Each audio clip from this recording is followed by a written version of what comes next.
In this video, I want to replace mindless scrolling as much as possible with something that is going to benefit me and my precious time. I want to make good use of my time. Specifically, I'm going to be painting and drawing as much horses as I can with the time that I have. And by no means are they perfect, but they're a lot better than how I used to be when I first started. Let's go paint. Hooray! Hooray! Hooray! Hooray! I'm so tired. The sky is so pretty. I'm gonna sit here for a few minutes and enjoy the sky, and then I'm gonna go and try to paint a few horses. The best advice that I've ever received, and now also share as well, is most certainly my most cherished piece of advice, and quite frankly the most annoying. How can two simple words be so helpful yet so aggravating?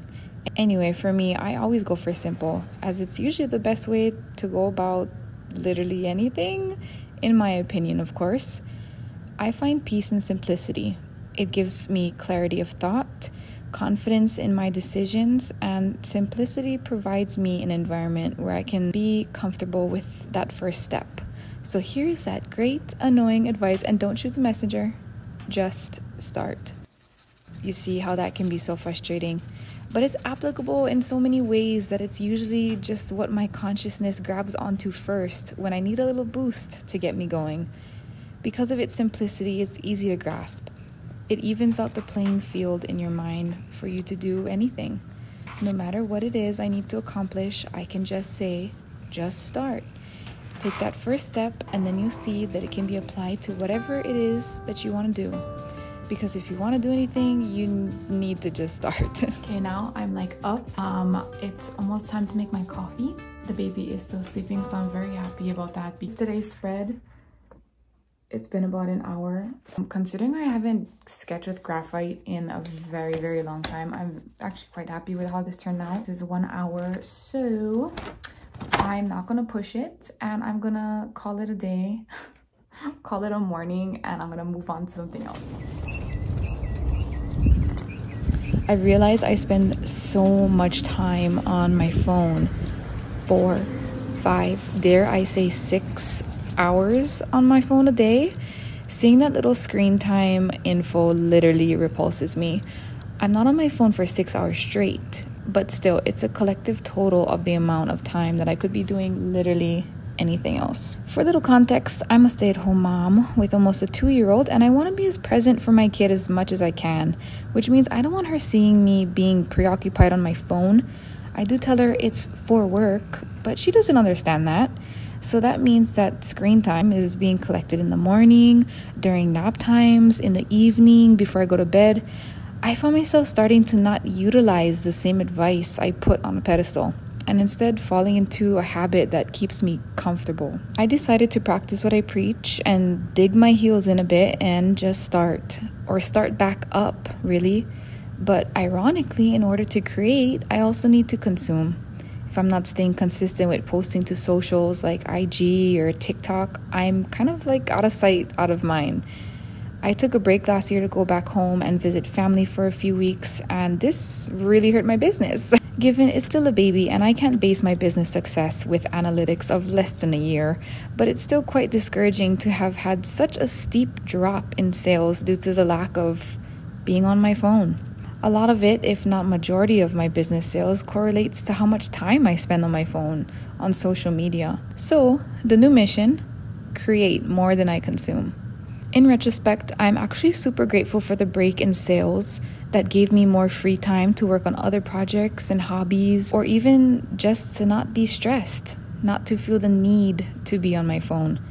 Majority of my handmade work is commission-based, and I have an amazing customer base that is just a dream to work with. But stress does still arise from the work, making sure everything is perfect, in constant contact with customers, you know, like the businessy things, always being connected. Yeah, baby. Wow.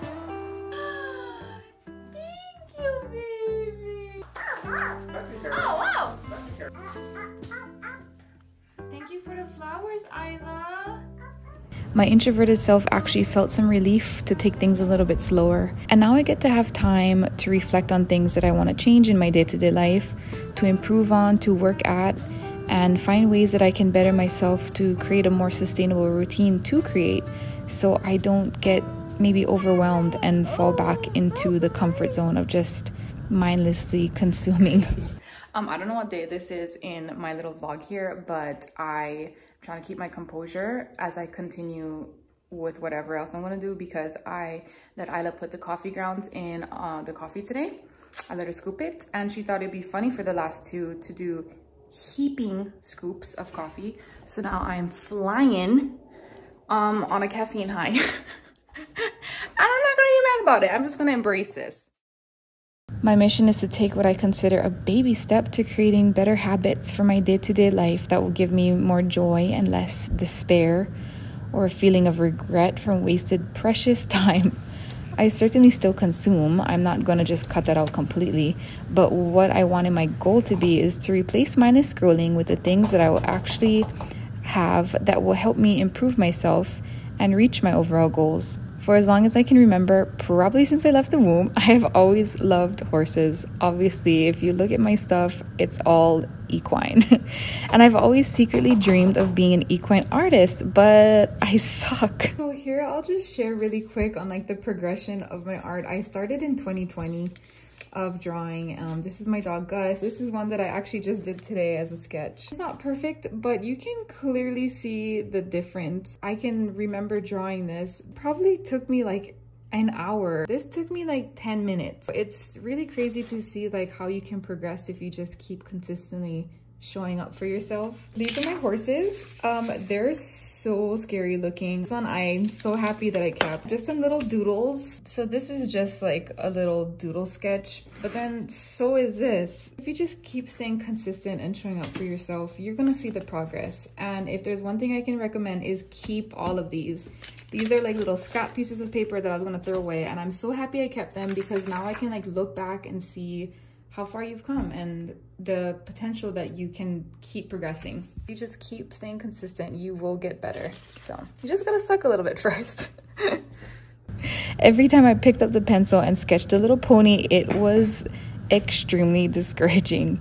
But after working at my art pretty consistently for the past, I think 3 years now, I've learned that yes, start, but also keep going when you suck. And that's what I dedicated my creating to. I painted and sketched horses as much as my free time allowed me to, between morning time and nap time. I haven't cut out screen time completely, but I was able to replace maybe 2/3 of that screen time with actually creating and actually working towards my goals.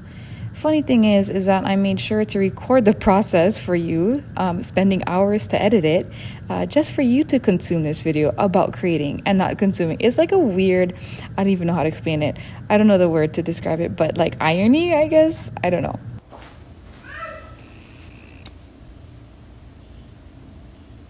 If you need a little boost of serotonin in your life, I just highly suggest getting bunnies.